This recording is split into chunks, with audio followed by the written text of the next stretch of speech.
Hello, I'm Jeff Mix, and I'm here with Mike Erickson of AFMS at the North American Supply Chain Executive Summit. Thank you for joining us, Mike. You bet. It's a pleasure to be here. I understand negotiating transportation contracts has changed a lot in the last 5 years. Can you tell us a little bit about that? Yeah, it's a little more challenging with all the accessorials out there. What I mean accessorials like surcharges like residential delivery fees, fuel surcharges, delivery area surcharges, oversized charges, non-conveyable charges. There's over 100, and most companies don't know what's negotiable and what's not nowadays. So typically if you negotiate a $2 million or $100 million FedEx contract, there's some people put a little bit of effort into it and some people need to put a lot into the bigger ones. And no matter what size contract you have with a FedEx or UPS, it's really difficult to get what we think is a perfect contract. Maybe because it's 30 pages of confusing language and all the accessorials are, you don't know if you should be getting 50% off the tariff's normal fee or should you get 20% or 100% waiver. So we've always been trying to help people through our seminars and some sessions in these conferences to sort of educate people on how to negotiate a world-class contract. And I think it comes down to really understanding the package characteristics, where you're shipping, the size of your boxes, how many of those surcharges or accessorials you're getting dinged every week or every month, and then sort of like reviewing all that and having a game plan on how you negotiate back with FedEx or UPS. We think it's important to do your research before you ever sit down at the table and negotiate with FedEx and UPS. And it's pretty confusing, and it's probably harder now than ever before. I remember maybe 10 years ago, it was like maybe a 3-page contract. Now, not kidding you, same size shipper, whether it be a $2 million or $100 million, they're both signing like 30-page documents that are very small print and hard to understand and a lot of legal mumbo jumbo. So it's probably harder now than ever before to negotiate unless you know what you're doing. Now, I know you've been having a lot of conversations with supply chain executives here at the event. What are some of the common themes or trends you're seeing when you have these conversations? Looking for someone to help validate, did my team do a good job? There's a lot of executives here that maybe don't negotiate directly, but people that work for them do. We had some meetings today, and some of the executives were like, I'd like to have someone come in and help validate, did my team do a great job on the last negotiations? When you got a multi-million-dollar contract at stake, and you're growing that segment, whether it be e-commerce, which is really heavily relied on UPS and FedEx, are you really getting the best rates? And you don't want to be out there paying 30% more than market, so making sure you do have the right rates and the correct rates for the size of shipper you are is real important. So we're getting a lot of people coming to us asking, can you validate, are we getting the best deal out there? And so obviously AFMS, we're all from UPS and FedEx and DHL, and we've worked for the carriers for many, many years on the sales and the pricing side, so we have a little intel that most companies don't have.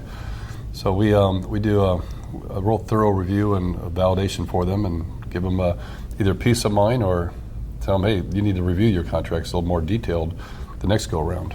Let's talk about some of the forces that are driving these changes. Why are things 15 additional surcharges put on, small print? What is making those changes happen? Well, like I said, about 5 years ago, there was maybe 30 accessorial charges. Today, there's over 120. It's crazy. It's really profit-driven. The carrier's technology nowadays, there's more technology. What they could do or couldn't do 5 years ago, they can do now. Data capture, scanning, cubic scan, reweigh systems, all these things are now in place at the hubs for the major carriers, the FedExes and UPSs, where they really weren't there a long time ago. So now you've got dimensional charges where they couldn't charge you reweighs on those. You mark down what you thought the length, width, height of the box was, and they bill you accordingly. Nowadays, you may mark 7 inches by 8 inches by 14 inches for your box. You wait at your warehouse and you ship it out. FedEx and UPS will get all the cubic scans and the reweighs. They'll come back and tell you, nope, the box was 18 inches by 4 inches by whatever. You're off by 10 inches. We're going to rebill you. I mean, there's all kinds of technology in place now at the carrier or in the carrier hubs and in their terminals that they can actually capture every lost penny.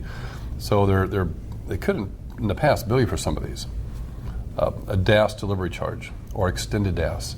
So any package going up to maybe North Dakota or Montana or Eastern Idaho, before you'd pay $10 for the box to get there, and maybe a residential fee. But now they got DAS charges, and extended dash charges, so an extra $4 or $5 on top of your base rate. Things they really weren't doing a few years ago. How are supply chain executives keeping current with all these new regulations and new charges coming online? Relying on companies like ourselves to go in and help benchmark or help guide them in the negotiations. So we help a lot of companies. Some of the biggest household brand names that you would recognize are actually coming to us for advice and some benchmarking and some guidance. And so we like to come in and help people validate, is your contract market competitive? You know, we want the carriers to make money. We want UPS and FedEx to make their margins, but there's a point where people shouldn't be making 20, 30% or 40% margins on an account. So we try to keep the carriers honest and make sure the customers, like the shippers, are really getting a pretty good deal or a very fair competitive deal. We got all these employees that used to work at UPS and FedEx that really know the inside scoop on what's going on, and I think having companies like us or others out there get involved in the process really makes it a better win for the shippers out there. In the conversations that you're having on site here, and for everyone who's been watching this interview, is there a key takeaway that you want people to think on further? When you get a contract from UPS or FedEx, I would just say make sure you do your due diligence, and before you sign the contract, validate it's a competitive, good market rate contract.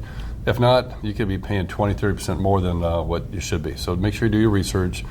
Look at some alternative solutions like us, AFMS, and maybe come back and get some guidance on, am I really paying too high for this contract? Or just do your research, do your due diligence, analyze your data, and don't sign a contract blindly without doing your homework.